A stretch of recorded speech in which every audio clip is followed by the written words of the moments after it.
a liderança preparada, a liderança com estrutura emocional e ferramentas, a liderança tendo muita clareza do objetivo, do propósito, sabendo conduzir, entendendo de pessoas, né, para conduzir ao resultado das empresas, eu vejo que esse é o maior programa de gestão de riscos que uma empresa pode adotar, é fortalecer a liderança.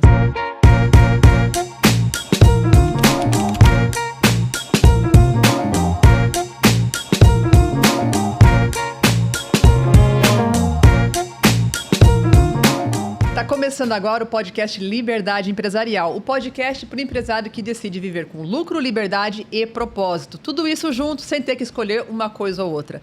Eu sou Carolina Santos, mentora de empresários que realmente decidem viver essa real liberdade empresarial. E hoje o papo é com um convidado que entende tudo de segurança e saúde no trabalho. Ele é engenheiro de segurança, estrategista pericial, palestrante e criador de cursos certificados pelo MEC e tem mais de 15 anos de atuação na área, além de um YouTube cheio de conteúdos e um Instagram maravilhoso para vocês acompanharem. Tá aqui o @ e aqui o canal do YouTube do Wagner. Seja muito bem-vindo, Wagner Costa. Muito obrigada. É um grande prazer estar aqui compartilhando conhecimento. Obrigada, Wagner. Gente, o assunto de hoje é polêmico, vai dar dor de cabeça, mas também tem como não ser tão difícil assim na sua empresa. É para isso que a gente está aqui, para facilitar a tua vida e para que você realmente viva a real liberdade empresarial, apesar da atualização da NR1. Sim, não está dando descanso para os empresários. Conta para a gente, Wagner, o que vem por aí? O que o empresário precisa saber, mínimo do mínimo, lembrando desse contexto de pequenas e médias empresas, o que ele precisa saber sobre essa atualização da NR1? Bom, essa atualização ela já gerou muito polêmica, né? Porque ela iniciou ali em 2024, em agosto, para entrar em vigor agora em 2025, no dia 26 de maio. E antes do jogo começar, minutos antes da partida iniciar, prorrogou de novo, né? Primeiro tinha sido apenas a prorrogação da fiscalização no mês de abril e agora, dia 15 de maio, prorrogou a implantação por parte das empresas. Mas é o que eu sempre digo, não se deixe enganar. Começa antes para não ter problema lá na frente. E o que vem de novo é o estudo detalhado da questão dos fatores de risco psicossociais relacionados ao trabalho, o que antes já existia, porém ele estava inserido dentro de um contexto mais ligado à ergonomia. E agora não, agora vai ser uma visão mais ampla dentro dos processos de trabalho, dentro do gerenciamento das atividades. Então, se lançou uma luz muito forte sobre uma questão que não é nova, que traz muito problema, principalmente para pequenas e médias empresas, que não têm grandes estruturas e que agora vai ser fiscalizado de perto por parte dos órgãos governamentais. Tá, então explica, de repente, pode ser algum empresário que está assistindo, que está acompanhando aqui, mas ainda não sabe o que é de fato a NR1, que a gente já começou na pauta, né? Então explica um pouquinho o contexto já existente da NR1 e essa atualização que vem por aí. Legal. A NR1 é a norma básica de segurança, ela traz os preceitos básicos para que as empresas possam garantir a segurança dos trabalhadores. Então, lá estão as disposições sobre como devem ser feitos o gerenciamento dos riscos ocupacionais relacionados ao trabalho e o programa de gerenciamento desses riscos. Aí entra a ergonomia, a questão de ruído, produto químico, todo esse contexto que em todo o ambiente de trabalho tem, né? Exatamente. Querendo ou não, ele está lá, né? Então, antes de 2024, se falava em risco físico, que aí está ruído, vibração, calor, risco químico, risco biológico e ergonomia. Tá. E a parte dos fatores de risco psicossociais estavam inseridos dentro da ergonomia, de uma forma bastante abrangente. Os fatores de risco psicossociais é tudo que aflige o trabalhador, não somente nas questões psicomotoras, mas sim no ambiente de trabalho como um todo. Então, as questões relacionadas ao trabalho que geram mal à saúde e do trabalhador, a saúde mental e a saúde física do trabalhador. Então, exemplos disso, a gente tem excesso de produtividade, subutilização da mão de obra, cobranças excessivas, todos os tipos de assédio moral, assédio sexual, que infelizmente ainda é uma prática recorrente dentro do mercado. Então, todas as questões relacionadas ao trabalho que geram males ao trabalhador, não somente males físicos, mas questões psicológicas que acabam levando isso, extrapolando inclusive o ambiente da empresa. Agora, como que é possível, se é que é possível, tá? Às vezes o governo está só arranjando um jeito de colocar no colo de alguém essa conta. Como é possível a gente separar, né, enquanto empresa, o que é um risco realmente do ambiente de trabalho e o que é um ambiente tóxico, às vezes, na comunidade, na casa, sei lá, com a sogra, com a vizinhança, enfim. As pessoas estão em relações o tempo todo em vários ambientes, né? Como que essa norma vai conseguir, vamos dizer assim, dar uma certa segurança para o empregador de que aquele dano, aquele, né, problema foi originado exatamente no ambiente de trabalho? Essa é a grande questão. Por isso, inclusive, Carol, que eles resolveram prorrogar a implantação da norma. Porque foi alterada a legislação, falou, olha, precisa avaliar. Você tem 270 dias, isso foi em agosto de 2024, para colocar em prática. Porém, não foi lançado nenhum tipo de manual, cartilha, guia, nada. Né? Os empresários ficaram às cegas quanto a isso. Aqueles que já têm uma certa estrutura conseguem desenvolver uma avaliação mais concreta, utilizando ferramentas, inclusive relacionadas aos fatores psicossociais. Hoje em dia, a comunidade europeia está muito atualizada e está muito desenvolvida nesse sentido. Porém, as pequenas e médias empresas não. Então, isso fora do Brasil já é, então, uma tratativa recorrente. Recorrente. Não é novidade lá fora. A OIT, ela tem alguns estudos nessa área, ela estima que no ano de 2023 foram perdidos cerca de 200 com B mesmo, bilhões de dias trabalhados em função de afastamentos por doenças psicossociais. E um custo de $1 trilhão de dólares para a economia global. Então, isso é uma preocupação geral.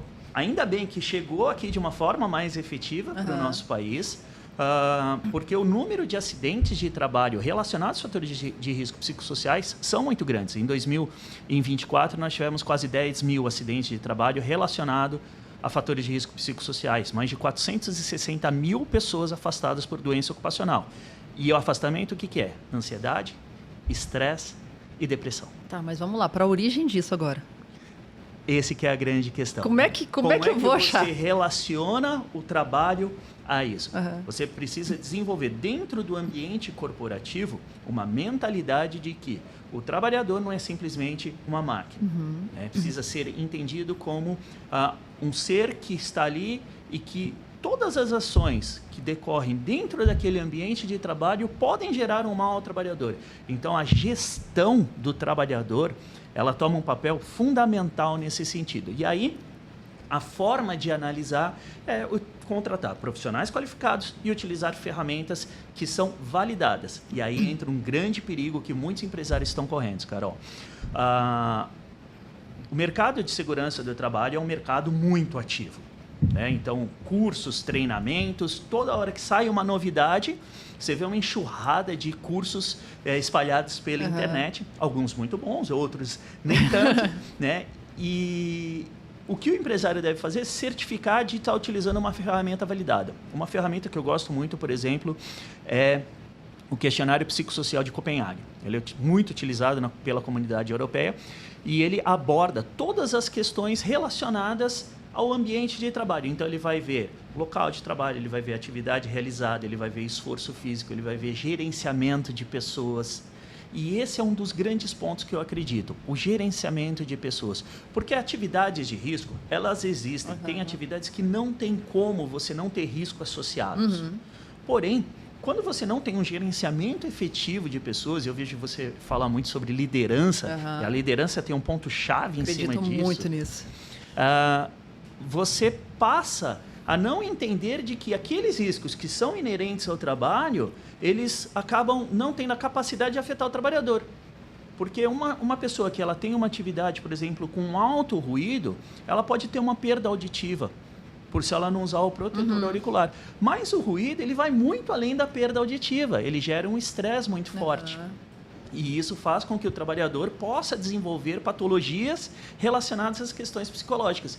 Então, hoje em dia, a avaliação dos fatores de risco psicossociais dentro dos programas de gerenciamento é uma atividade que ela deve ser feita multidisciplinar. né? Mas, por exemplo, vamos pensar no contexto de uma pequena empresa, um pequeno empresário, que às vezes está ali vendendo amostra para pagar janta. Sim. E consegue pagar pessoas de salário piso, aquela operação, né? Muitas vezes sem qualificação, enfim, é o que ele consegue Sim. pelo giro, pelo momento da empresa, ou até mesmo pela capacidade gerencial dele. Tem N fatores ali. Como que ele vai conseguir, por exemplo, aplicar uma ferramenta dessa? Isso é possível para ele ou ele tem que contratar uma outra consultoria, um outro profissional? Como que ele vai lidar com isso no dia a dia? Provavelmente ele já tem alguém que o assessora na parte relacionada à segurança do trabalho, programas de médicos de controle da saúde ocupacional, atestado de saúde ocupacional, são coisas que já estão implantadas. Geralmente essas empresas já vão absorver essa demanda aí. Sim, ela já tem a obrigatoriedade, inclusive nos programas do governo, de inserir essas informações da sua força de trabalho. Então, o que esses empresários devem fazer é se utilizar dessas empresas. Pode cobrar, como um pode ponto pedir. de apoio, justamente para poder implantar isto antes do dia 26 de maio de 2026. Então, gente, pega lá o teu prestador de serviço, pluga nele, conversa com ele sobre o assunto, seja antecipado, né? Seja precavido, seja sábio. Porque a hora que começar a entrar em vigor, provavelmente a demanda vai explodir, né? Vai explodir. E, principalmente, certifique que ele utilize uma ferramenta validada e reconhecida. Porque as pessoas pensam nas questões dos fatores de risco psicossociais apenas com aquela questão, tem muita falta no trabalho, a pessoa se afasta, depressão, mas isso está extrapolando de uma maneira assim absurda o ambiente de trabalho.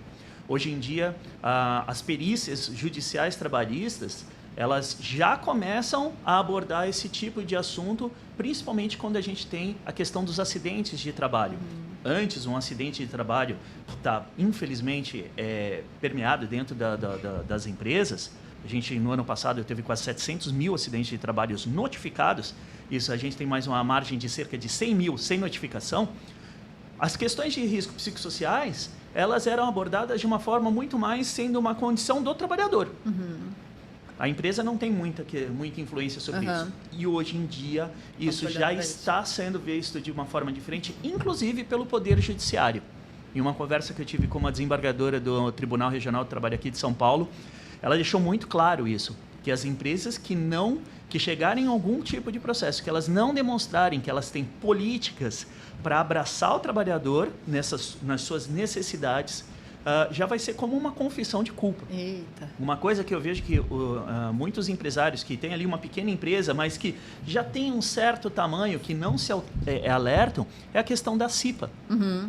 Hoje em dia não, desde 2022, a CIPA ela deve abordar a questão do assédio, que é a Comissão Interna de Prevenção de Acidentes e Assédio. Mas tem muitas empresas que ainda estão lá antes de 2022. Então, precisa fazer a lição de casa, de chamar o parceiro de trabalho ali que cuida da parte de segurança e falar, olha, o que você vai fazer para ajustar o meu ambiente, principalmente para evitar que o meu trabalhador adoeça. Uau. A gente tem uma polêmica muito grande. Responsabilidade tanto, hein? Muito, muito forte. Essa semana saiu uma polêmica muito forte com relação à questão dos bebês reborns. Nossa, tá dando pano para manga isso aí. Pra manga, né? De pessoas querendo direitos trabalhistas por conta de ter um bebê reborn. E eu fiz alguns estudos e isso pode ter relação, inclusive, com o trabalho. Pela falta de reconhecimento, pela pressão de carência afetiva, produtividade, carência afetiva, isolamento. Tem diversas questões que elas extrapolam o ambiente de trabalho. Então, precisa tomar cuidado. Chegou a hora de cuidar da saúde mental do trabalhador, porque a falta de cuidado da saúde mental do trabalhador, ela impacta na produtividade, no absenteísmo, no fazer a empresa crescer. Porque às vezes a empresa ela fica ali patinando, não tem os seus processos ainda muito bem definidos, mas a equipe não consegue fazer a empresa crescer. E quando você organiza, faz gestão, desenvolve ali minimamente a sua liderança e cuida do trabalhador, o trabalhador se sente acolhido. Quando ele se sente acolhido, ele entrega mais. Entrega mais. Isso é fato. Agora, eu queria voltar um pouquinho na pauta da questão das ferramentas. Porque, às vezes, o empresário não está tão alinhado com esse assunto, está correndo atrás do faturamento, o problema dos funcionários e não está muito interagido com esse assunto. Além do protocolo de Copenhague, né, que você falou. Isso, é o questionário de Copenhague. Além desse questionário, quais outras ferramentas ele pode entender como, ok, está no caminho certo, é aceitável, é minimamente seguro, para que ele adote na empresa dele, ou até mesmo com sugestão do prestador de serviço? Porque a gente sabe que tem prestadores e prestadores de serviço. Sim. Tem profissionais e profissionais, né? Sim. Tem aqueles que só estão copiando e colando e tem aqueles que realmente buscaram entender, se aprofundar para entregar o melhor para os clientes. O que o empresário pode tornar assim como minimamente aceitável, além do protocolo de Copenhague? Bom, tem ferramentas que ele já tem dentro da empresa dele, provavelmente. Uma delas é fazer estudo de absenteísmo. Né? Por que as pessoas faltam ao trabalho? Quais os motivos das faltas? Estudos sobre os motivos relacionados aos acidentes de trabalho. Sair da caixinha... Investigação do acidente. Fazer a investigação do acidente. Sair da caixinha de que, isso daí é uma questão, o trabalhador não usou o cinto porque ele não quis. Né? Fica muito fácil isso. Então, explorar um pouco mais, utilizar os dados do programa de gerenciamento de riscos que ele já tem. E uma questão muito interessante do questionário psicossocial de Copenhague, que ela é uma ferramenta que você encontra é um questionário simples, que você encontra ele disponível, Legal. Inclusive pela internet gratuitamente. É gratuito. Exatamente. Então não tem desculpa. Não tem desculpa. Né? Nas empresas pequenas, você faz um formulário simples, distribui para as pessoas de forma anônima, para que a pessoa possa realmente se expressar. Né? E a partir dali você vai ter dados muito interessantes. Vai fazer com que muitos empresários, muitos líderes passem a refletir sobre a forma como está sendo tratado o trabalhador. Legal. E questionários que psicólogos desenvolvem. Então, assim, hoje em dia tem muita ferramenta que você pode utilizar. As empresas de consultoria de saúde e segurança ocupacional, em geral, dentro dos seus corpos técnicos, já tem ou um psicólogo ou um parceiro de trabalho que já aplica esse tipo de ferramenta. Talvez o empresário precise só chamar ele para dentro da sua casa e falar, olha, como é que você consegue me ajudar para a gente fazer um trabalho de longo prazo? Não adianta querer apagar incêndio de hoje para amanhã. É besteira. Não é para fiscal ver, né? É para ser efetivo na resolução. É iniciar. Porque a fiscalização, quando ela começar lá em 2026, o que ela vai ver? Se as empresas estão desenvolvendo os programas. Bacana. Se ela estiver desenvolvendo o programa, a fiscalização não vai bater na porta dela. Ela vai bater na porta de quem não fez nada. Bacana. Primeiramente. Show. Então, agora, a longo prazo. Bacana. Agora eu quero trazer aquele aspecto que a gente deixamos ali pendurado, né? O assunto, vamos costurar aqui agora. Que é a questão da gestão e da liderança. Bom, tendo aí 30 anos de cancha, né? Como empresa, tendo vivenciado muitas situações dentro da área, né, do trabalho, que eu era gestora de RH, era eu, né, quando eu estava atuante no dia a dia da minha empresa. Tendo visto ao longo dos 7 anos, né, dos 7 últimos anos, N situações com clientes, com mentorados, para mim está muito nítido que, para mim, tá, essa é uma percepção minha individual, posso estar errada, mas a minha observação aponta que a liderança preparada, a liderança com estrutura emocional e ferramentas, a liderança tendo muita clareza do objetivo, do propósito, sabendo conduzir, entendendo de pessoas, né, para conduzir ao resultado das empresas, eu vejo que esse é o maior programa de gestão de riscos que uma empresa pode adotar, é fortalecer a liderança.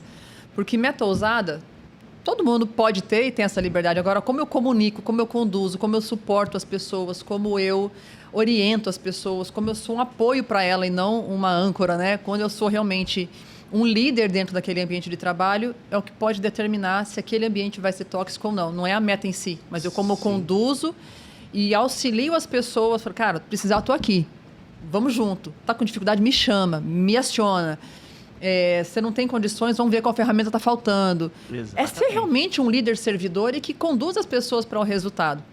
Então, na minha visão, na minha observação, se tem um programa de saúde mental no trabalho a ser implantado, é treinamento e desenvolvimento de lideranças, e isso tudo muito alinhado com os empregadores, com os patrões, com os empresários. Ou seja, o empresário tem que ter muito claro qual é a visão da empresa, objetivos, metas, e capacitar as lideranças, se não tem ainda líderes, né? Empresas menores geralmente não tem essa intermediação, mas ele ser esse líder que as pessoas precisam. Faz sentido minha observação? Total sentido, total sentido. Porque é quem vai estar junto da frente de trabalho, né?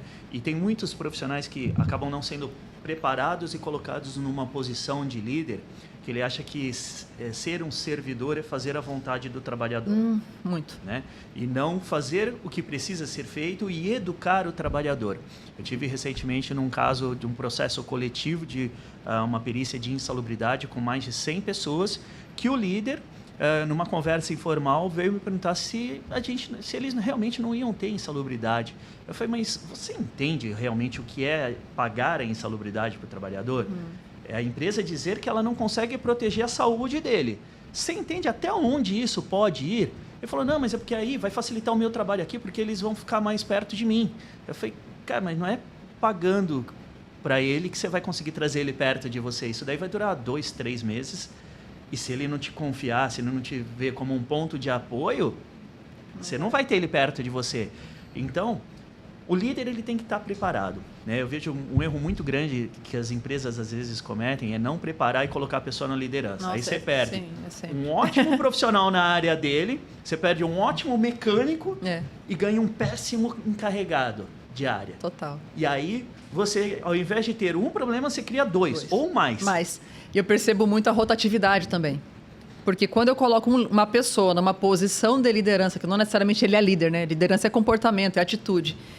Aí puxa esse ótimo operador para um cargo onde tem que gerenciar e liderar pessoas, e ele não está pronto, a ponta, que até então era par dele, começa a ver como oponente, começa a ver como um inimigo. E aquilo começa a gerar um motim, né? E esse motim muitas vezes começa a ser manifesto com rotatividade, com excesso de atestados médicos, ausência, sabotagem da equipe. Por quê? Simplesmente porque não preparou aquela pessoa para ser o líder que ele gostaria que fosse. Exatamente. É muito mais fácil, mais barato preparar do que colocar a pessoa no... Fala assim, é colocar um soldado no campo de batalha sem ferramenta e sem armadura. Exatamente. E aí, trazendo para a questão dos fatores de risco psicossociais, você cria mais de um problema. Você tem a pessoa que foi colocada na posição de liderança, que vai ter uma frustração gigante, porque ela não vai conseguir desenvolver o que ela precisa. Vai se sentir incapaz, né? Vai se sentir incapaz, isso vai gerar ansiedade, isso vai gerar, em casos extremos, estresse, depressão. E você tem a força de trabalho, muitas vezes insatisfeitos, porque ele não consegue dar o suporte necessário.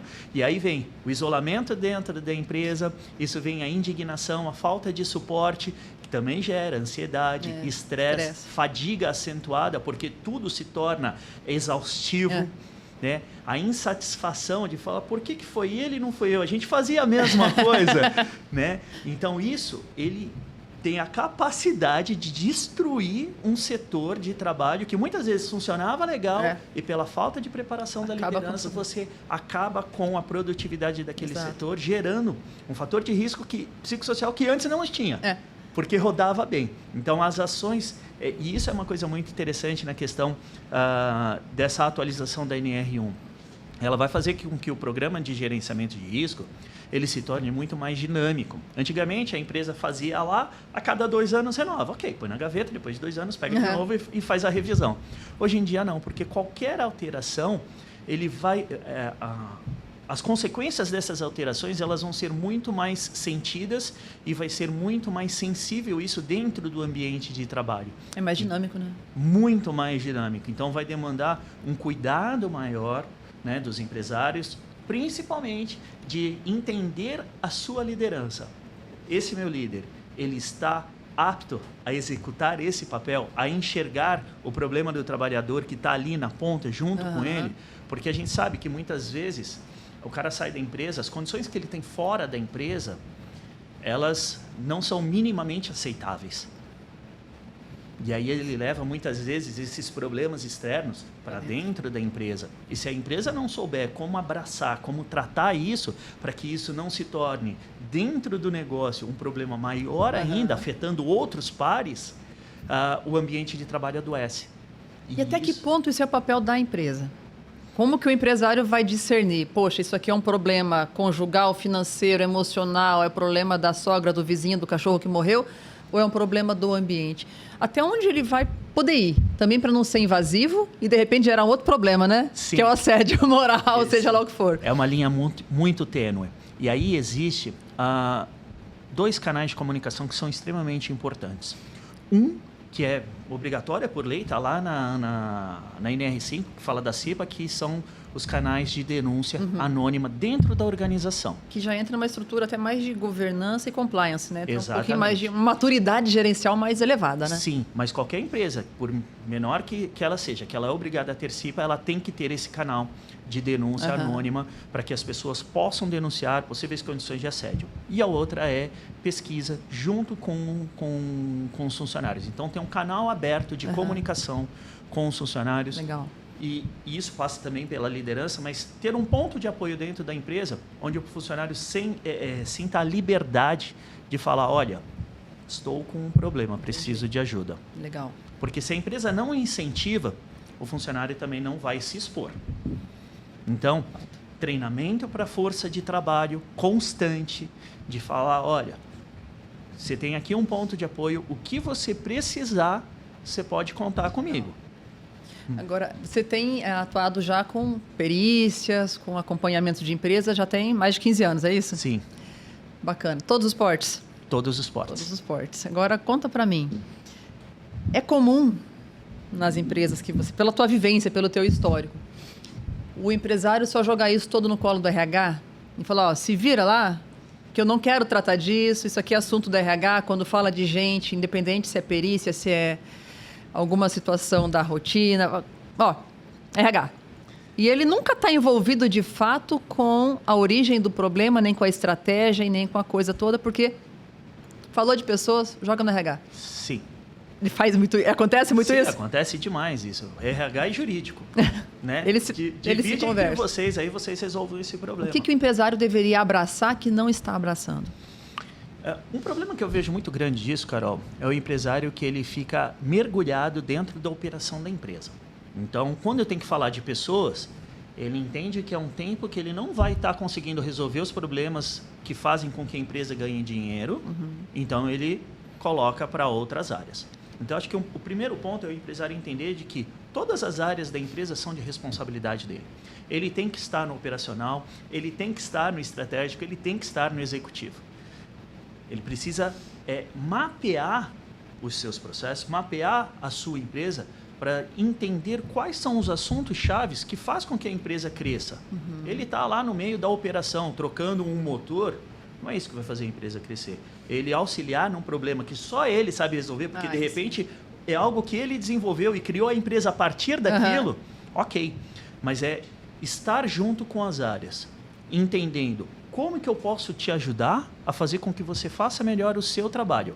E aí ele vai estar do lado do RH, ele vai estar do lado do jurídico, entendendo as necessidades, porque o RH vai falar, olha, a gente está com esse problema aqui. Eu ouvi, né?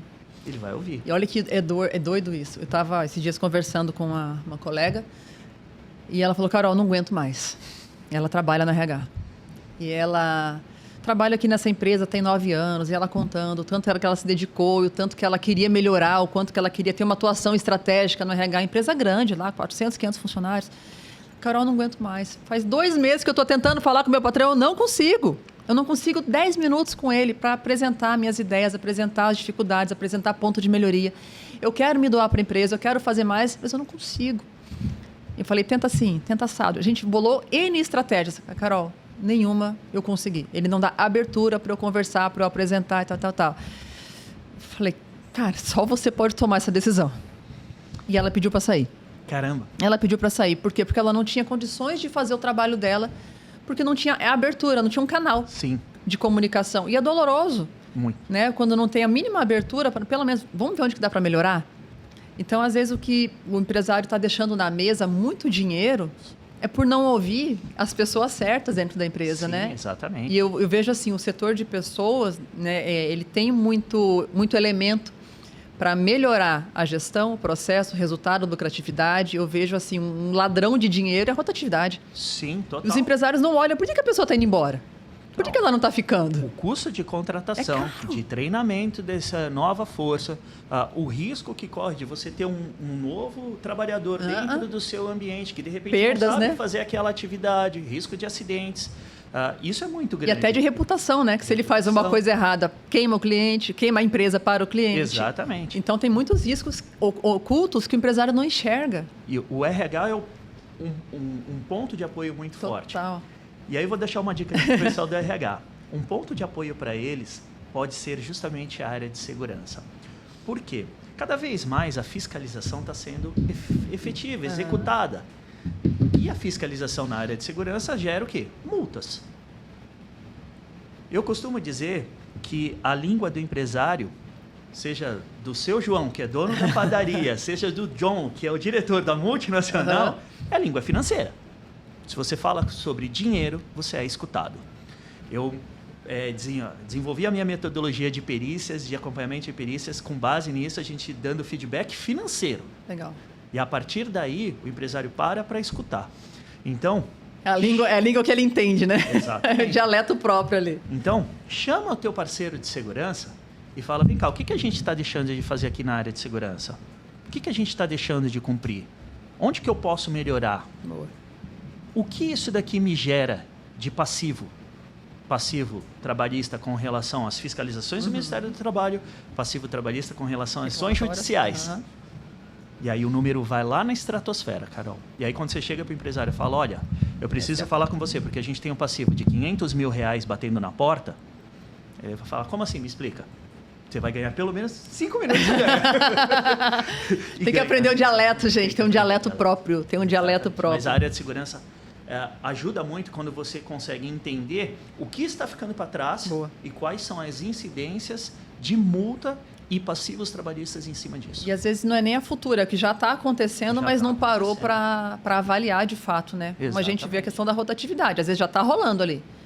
Já está rolando a rotatividade e a pessoa ainda não quer treinar a liderança, ainda não quer desenvolver metodologias de treinamento, de, sei lá, onboarding, que é básico, né? Ou ferramentas para melhorar o processo seletivo. Exatamente. Assim, até eu tenho um treinamento que eu desenvolvi, que é contratação assertiva para empresários. Não é para o RH.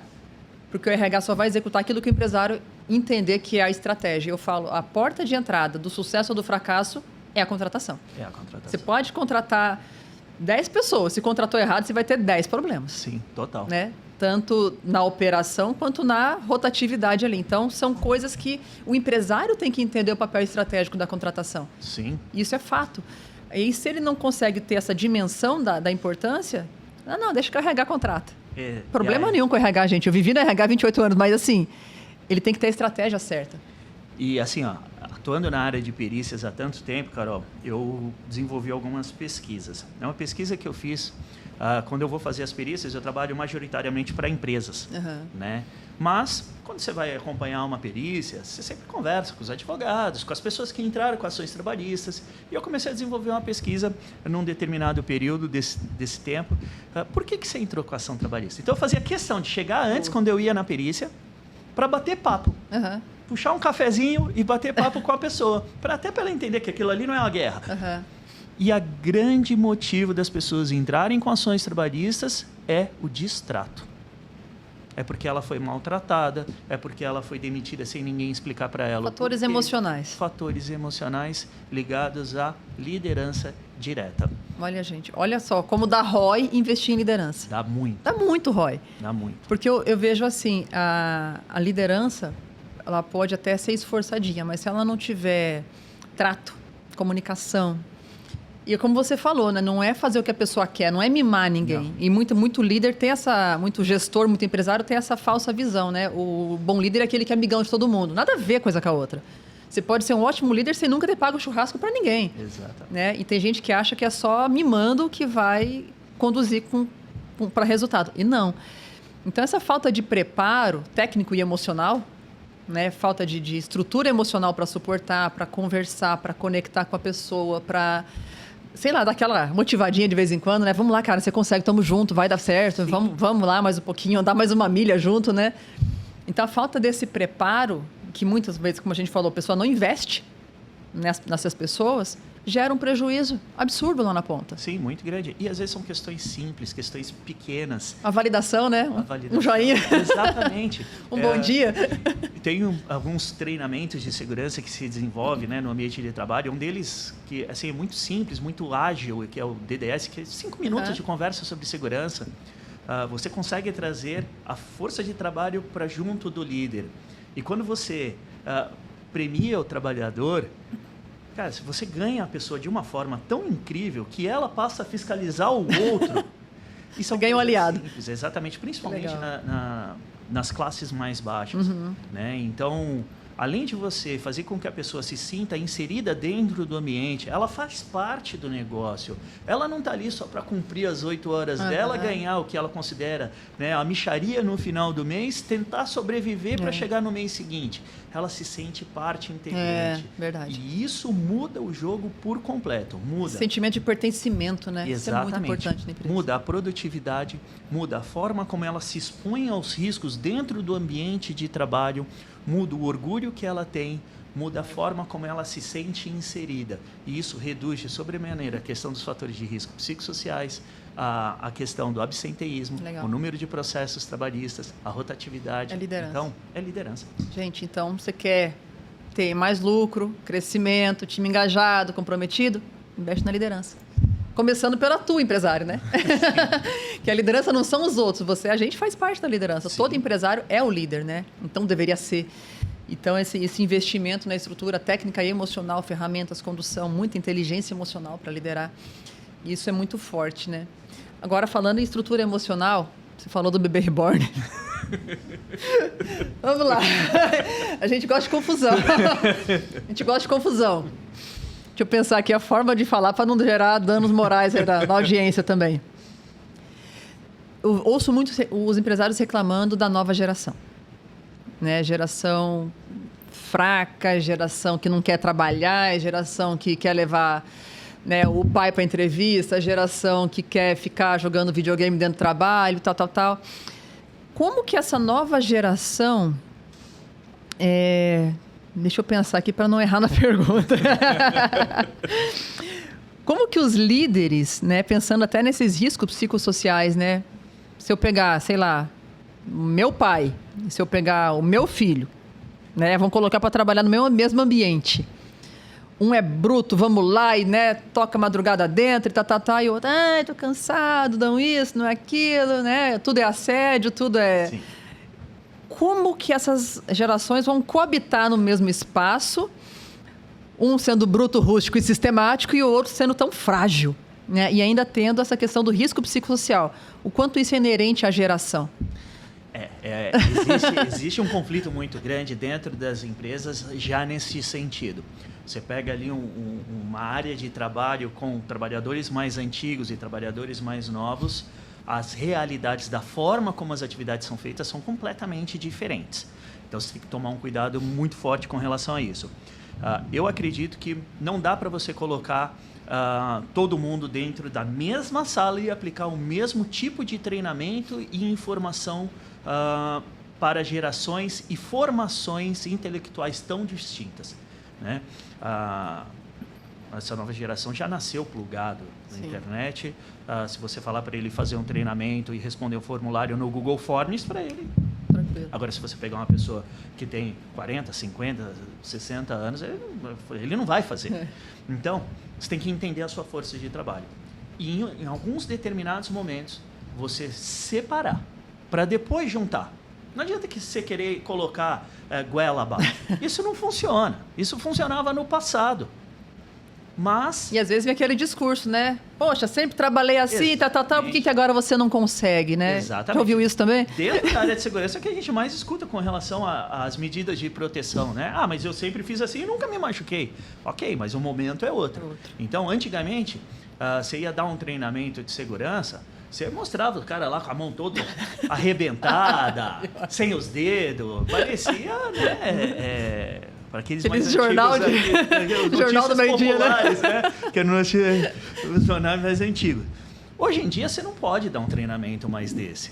É diferente. Então, alguns níveis de informação, você precisa entender a sua força de trabalho, separar, dar a informação de acordo com a realidade daquelas pessoas, para depois sim poder juntá-los e eles vão falar a mesma língua. Que é o mínimo de alinhamento ali, né? Eles vão falar a mesma língua, vai ser de forma diferente. Mas eles vão ter o mesmo alinhamento, o mesmo entendimento da importância de cada um dentro do ambiente de trabalho, sabendo que tem que respeitar o espaço do outro. Eu venho de chão de fábrica, eu durante muitos anos fui operador de processos industriais. Cada um tinha 4, 5 apelidos. Uhum. Ninguém tinha nome. Né? Hoje em normal, dia, né? Normal. E tava tudo bem. Uhum. Tinha gente que não gostava nem de ser chamado pelo nome. Se chamava pelo nome, a pessoa não atendia. Uhum. Hoje em dia, o momento é outro. Então, a gente precisa adequar a realidade ao momento e o momento às realidades. Então, você precisa, muitas vezes, dar a informação distinta para depois colocar na mesma sala e falar, tá, lembra daquilo lá que eu falei para você? Lembra que eu falei para você? Então, é a mesma coisa. Em línguas diferentes. Exatamente. Aí eles vão saber se conversar, vão saber conviver, cada um falando a sua linguagem dentro do seu momento. Né? Agora, quando você coloca todo mundo dentro do mesmo balaio, dentro da mesma situação, isso vai gerar conflito em algum momento. Porque um é mais sensível, o outro é mais bruto, um tem um entendimento da sociedade diferente daquele. O repertório é completamente diferente, né? Completamente diferente. Entendimento do que é família é diferente do que foi no passado. Então, o empresário e principalmente a liderança tem que entender isso e enxergar. Não adianta falar, não, pô, o sujeito ali tá de frescura. Tá de frescura. Tá de frescura. Não, tem que entender o porquê que aquilo está acontecendo. Muito bom, muito bom. Wagner, o que você vê que é o maior desafio hoje para os empresários de pequenas e médias empresas, que ainda tem a limitação financeira, de pessoal, muitas vezes a limitação até técnica e cognitiva da equipe para resolver muitas coisas, diante desse desafio da atualização da NR1? O que você vê hoje que pode ser que doa muito mais para eles, que até então ele não estava nem percebendo ou não estava doendo, e que eles já têm que ficar de olho nisso?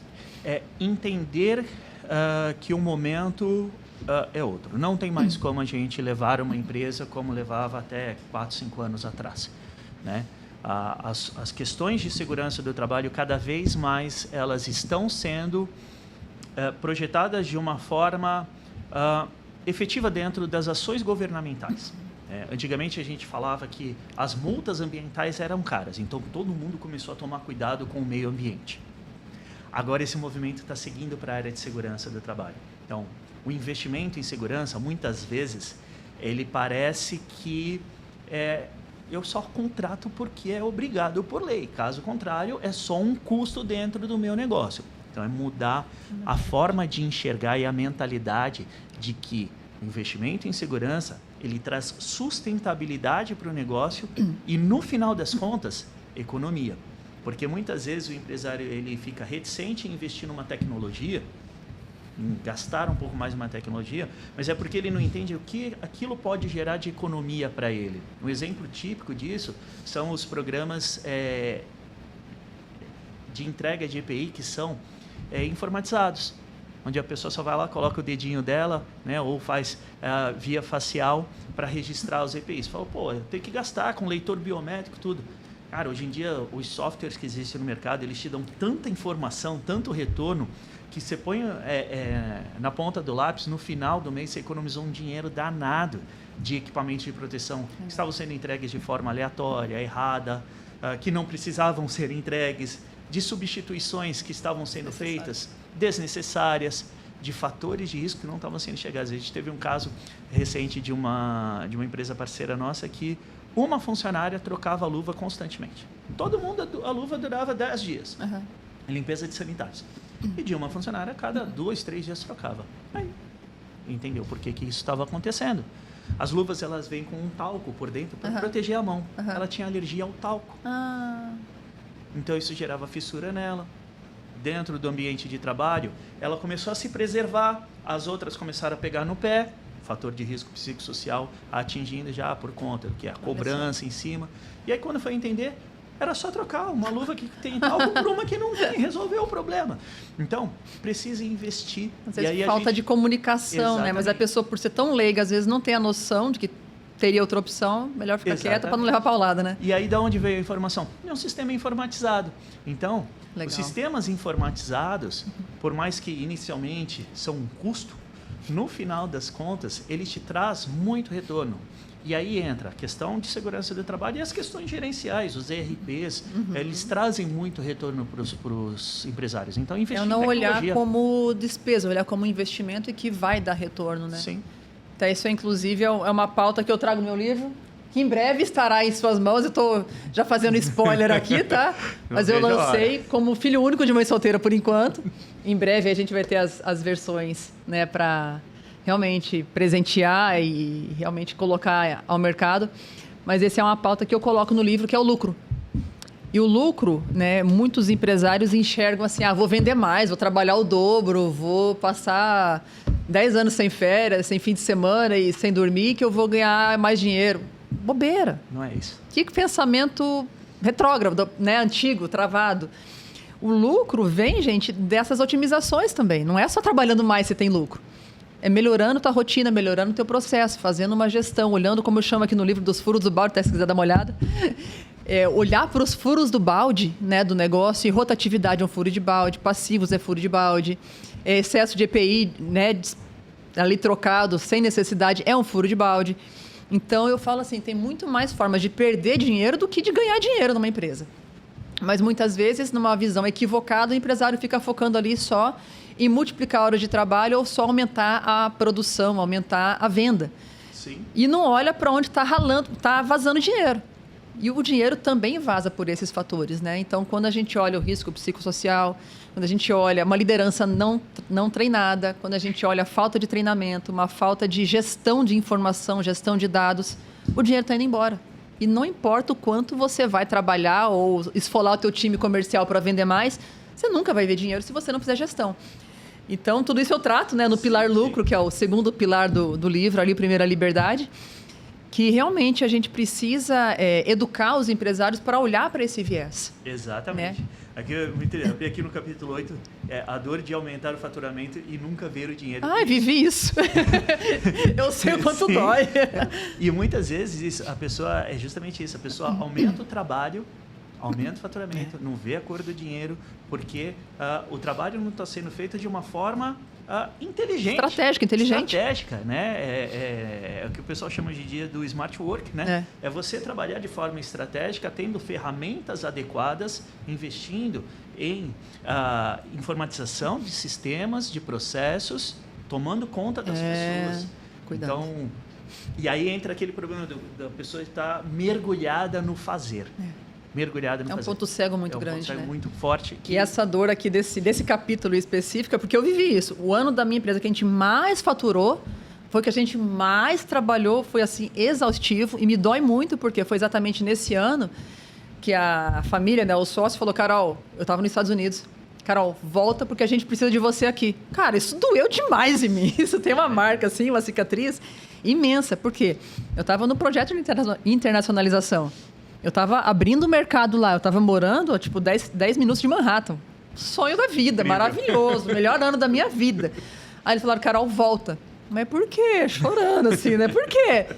Porque a gente está com o dobro de funcionários e você é gestora de RH. Simples assim. Aí a cultura se perdeu, tem toda uma questão ali, né, burocrática e cultural que eu precisei voltar para restabelecer.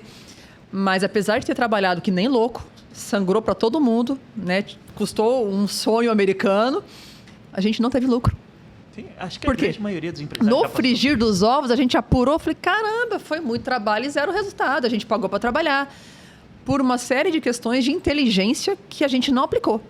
A gente foi muito afoito para o contrato e executar e fazer a coisa acontecer, olhou muito para a rotina, né, para o chão, para a operação, e não olhou a gestão.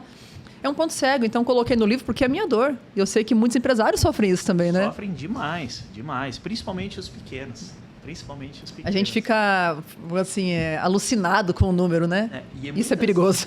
Muito. E muitas vezes a pessoa ainda não tem ali aquela separação adequada do negócio com a vida pessoal. Misericórdia, isso aí é de doer. Muitas vezes se junta e aí isso faz, não, eu preciso fazer mais, trabalhar mais. E aí ele vai se afundando dentro do negócio sem enxergar tudo. É um buraco negro, né? Só ter ido. Trazer muito dinheiro para ele. Então, essa visão estratégica é um ponto que eu trago ali nesse capítulo do livro, trazendo toda essa experiência da vivência, da dor, né? Falei: cara, preciso ensinar as pessoas que não é só sobre trabalhar mais. Nós sabemos bem o que é isso, porque também já passamos por isso. Falei: essa dor, do que depender de mim, os outros não vão passar, porque eu vou ensinar, eu vou mostrar esse ponto cego. Mas, Wagner, eu acho que se deixasse, a gente falava aqui mais 10 horas, facinho, né? Falar bastante. Facinho. Mas já fica aqui a deixa para um outro, né? Para um outro podcast. Agradeço imensamente a tua participação, colaboração. Parabenizar, porque eu sei que essa é uma área desafiadora, né? Que é muito conflito de interesse ali, né? Uma relação tensa entre as partes quando entra um perito, né? Quando entra essa questão aí de realmente entrar nas empresas e fazer o seu trabalho. Mas eu sei que não à toa você está já há muitos anos nesse trecho, né? Já com muita experiência e com certeza com muitos resultados. E deixa um recadinho para os empresários, né, em relação a essa atmosfera toda de novidade que vem por aí. Deixa um recadinho carinhoso para eles. Bom, obrigado, é um prazer compartilhar, né? Eu tenho isso como uma missão de compartilhar o conhecimento, a informação. E a área de segurança ela é desafiadora porque ela muda a todo momento. Esse ano tem um caminhão de mudanças ainda para chegar aí no segundo semestre. Então, o recado que eu posso dar é: se cerque de pessoas que podem te ajudar a ver aquilo que você não consegue enxergar. Seja no desenvolvimento intelectual como um empresário, seja no desenvolvimento das questões operacionais com parceiros estratégicos que possam mostrar os pontos-chave dentro do negócio para fazer com que você trabalhe de uma forma mais estratégica, gerando mais resultado, gerando lucro, fazendo os negócios crescer e, principalmente, cuidando da saúde do negócio e da saúde das pessoas. E, gente, lucro é bom e eu gosto. Eu não sei vocês, lucro é bom e eu gosto. Mas a gente tem que ser muito estratégico para lidar com ele. Exatamente. Muito estratégico. Obrigada, Wagner, de coração. Obrigada pela tua participação, agradeço, contribuição aqui. Gente, segue lá o Wagner. Como é que a gente acha no Instagram e no YouTube? É bem facinho. É só ir no @Perícia Sem Segredo e o canal do YouTube também é Perícia Sem Segredo. A gente diariamente tem conteúdos novos sobre perícias, sobre questões de segurança do trabalho, atualizações da área de segurança. A gente despeja tudo lá. Maravilha. Então, gente, já fica o convite, segue lá. Compartilhe esse vídeo com alguém, com certeza. Você tem amigos empresários, talvez parentes empresários, teu sócio. Compartilha, porque aqui tem muito conteúdo relevante que pode aí salvar a tua empresa, né? Literalmente, essa área toda, ela carrega muitos milindres que a gente merece e precisa conhecer para que realmente alcance a real liberdade empresarial. Muito obrigada pela tua participação, Wagner. Obrigada pela tua audiência e até a próxima. Até mais.